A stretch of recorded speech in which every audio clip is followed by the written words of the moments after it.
दूसरों के हक के लिए आवाज़ उठाने वाले पत्रकार आज खुद अपनी आवाज़ बुलंद करने के लिए एकत्रित हुए हैं। और बात यह है कि जिस तरह से पत्रकारों पर हमले हो रहे हैं और सरकार उदासीन बनी हुई है, वो कोई एक्शन नहीं ले रही है, उसके खिलाफ आज मुंबई के तकरीबन 11 जो पत्रकार संघ हैं, अलग अलग प्रिंट के, इलेक्ट्रॉनिक के और सभी ने मिलकर एक धरना प्रदर्शन की रखा था।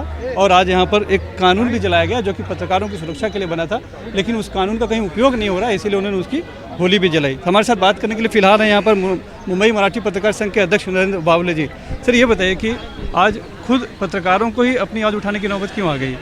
दरअसल बात यह है कि पत्रकारों के हमले के खिलाफ जो कानून बना है उसे 3 साल हो गए। 10 साल तक तो हमने लड़ाई की, कानून बनाने के लिए संघर्ष किया, लेकिन कानून बनने के बावजूद उस कानून का इम्प्लीमेंटेशन जो है वो नहीं हो रहा है। इतने हमले, अभी देशमुख साहब ने बताया, इतने हमले पत्रकारों पर पिछले कुछ सालों में हुए, लेकिन सिर्फ 15% 15% केसेस दाखिल हुए और बाकी के सब जो है वैसे ही छूट गए। और हमने देखा कि पाचोरा में वहाँ के जो एमएलए है, जो रूलिंग पार्टी के, उस एमएलए के गुंडों ने संदीप महाजन के ऊपर हमला किया, उन्हें जान से मारने की कोशिश की। अभी कुछ महीनों पहले वारिशे जी जो है कोकन के, उनको जान से मारा गया। और ये होने के बावजूद भी जो आरोपी, जो गुनहगार है, वो ऐसे ही छूट रहे। इसलिए आज हमने आंदोलन किया। हम हुतात्मा चौक में गए, हमारी मुंबई मराठी पत्रकार संघ के साथ साथ और 11 संगठनें हैं पत्रकारों की। हमने हुतात्मा चौक में जाके वहाँ पर अभिवादन किया और मुंबई मराठी पत्रकार संघ में आकर हमने हमारे विचार रखे। और जो कानून है पत्रकार के मतलब पत्रकार हमले के खिलाफ, उस कानून की हमने होली की, क्योंकि उस कानून का अगर हमें कुछ लाभ नहीं हो रहा तो उस कानून का उपयोग क्या है, तो हमने उसकी आज प्रतीकात्मक होली की। आपने होली तो की, लेकिन ये जो पत्रकारों की आवाज़ है आगे क्यों इस सरकार के कान तक पहुंच पा रही है, उनको जगा पा रही है? पत्रकारिता या पत्रकार क्या पहले से कमज़ोर हो गए?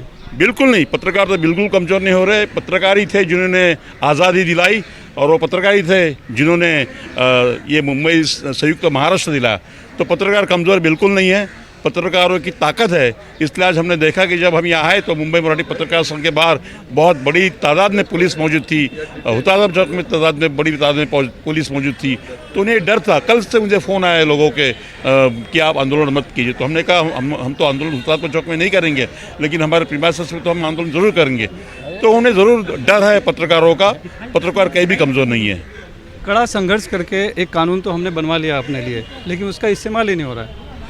नहीं, देखो, देश में महाराष्ट्र पहला स्टेट है कि जहाँ पे पत्रकार के लिए सुरक्षा कानून बनाया गया। लेकिन पिछले 4 साल में महाराष्ट्र में 225 पत्रकारों के ऊपर अटैक हो गए। इसलिए रूरल एरिया में ज़्यादा तकलीफ होती है पत्रकारों की, लेकिन केवल 37 केसेस में ये कानून का अमल हुआ है। तो हमारी मांग है कि अगर ये कानून है तो इसका इम्प्लीमेंटेशन सही ढंग से होना चाहिए, लेकिन अभी नहीं हो रहा। इसलिए हम एक कानून को ही जलाना आज का पूरे महाराष्ट्र में एक आंदोलन किया है। आज महाराष्ट्र के 36 जिले और 354 तालुकाज में ये आंदोलन हुआ है और जगह जगह पर ये कानून का होली किया गया है।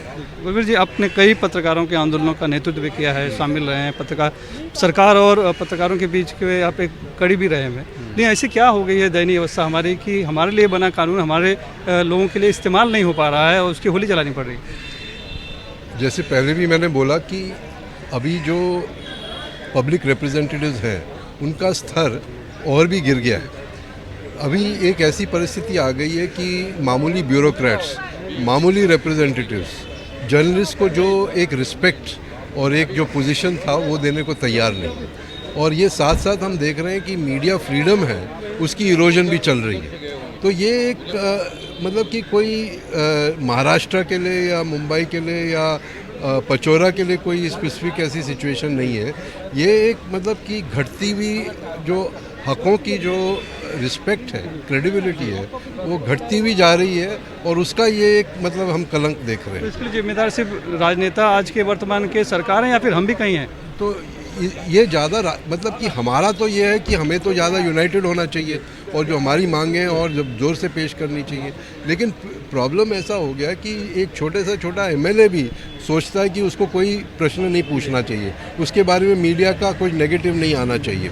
अगर हम देखेंगे यूपी में कोई भी प्रश्न पूछता है मतलब मारपीट की बात छोड़ो, उसको तो अरेस्ट करके अंदर कर दिया जाता है। मतलब बहुत बुरी हालत है। वैसा ही महाराष्ट्र में भी होना शुरू हो गया। महाराष्ट्र में भी वैसे ही हो रहा है। पहले हम सोचते थे कि ये हिंदी बेल्ट में होता है या वो काउ बेल्ट में ऐसे होता है, लेकिन ये अभी पूरी देश भर की ये परिस्थिति हो गई है। अभी जगह जगह देखो, एक पूना में एक वो मिनिस्टर थे, और वो जो क्या बोलते हैं, जो आपका जो वीडियोग्राफर था, उसने एंगल से उसको जब लेने के लिए उनकी कुछ झगड़े हो रहे थे, तो वो उसने जब फिल्मिंग शुरू की तो उसने बोला देखो इसको कुछ टिप ऑफ किया गया है, इसको अंदर बंद करो। आपको याद है वो केस जो पूना में हुआ था, और वो 6 महीने पहले की बात है।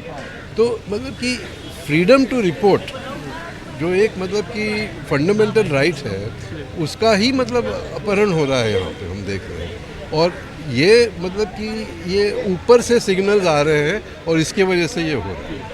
हमारे साथ वरिष्ठ पत्रकार अनुराग त्रिपाठी भी है। क्या होना चाहिए फिर से पत्रकारों की जो अस्मिता है, सुरक्षा है, वो बरकरार है, उसके लिए क्या होना चाहिए, क्या करना चाहिए? सत्ता जब अमर्याद हो जाती है तब ऐसी घटनाएं होती हैं।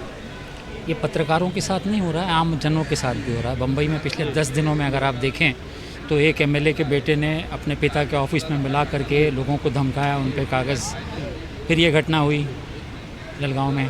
उसके बाद फिर 2 दिन पहले एक विधायक वसई के हैं, उन्होंने बाकायदे एक आईएएस अधिकारी कमिश्नर को पब्लिकली धमकाया कि दफ्तर में आके मारूंगा। ये सारे विधायक हैं और रूलिंग पार्टी के विधायक हैं। इस मामले में भी पत्रकार को पीटने वाला या पिटवाने वाला आदमी रूलिंग पार्टी का विधायक है। उसने जब बात की फ़ोन से, जो रिकॉर्डेड है, वायरल है, वो कह रहा है तुमको रिकॉर्डिंग करना है, 10 बार रिकॉर्डिंग करो, मैं चिंता नहीं करता हूँ और तुमको पीटूंगा। ये जो अमर्याद सत्ता है, ये जो सत्ता का जो घिनौना रूप है, ये सामने आ रहा है। मतलब सत्ता मुझे मिल गई है तो मैं कुछ भी कर सकता हूँ, मुझ पर कोई कानून लागू नहीं होता। कैसे बचेगी पत्रकारिता और पत्रकार, फिर क्या होगा? ये हमला सिर्फ पत्रकारिता पे, तो क्योंकि पत्रकार पहली लाइन ऑफ डिफेंस है जनता की, इसलिए पीटा जा रहा है।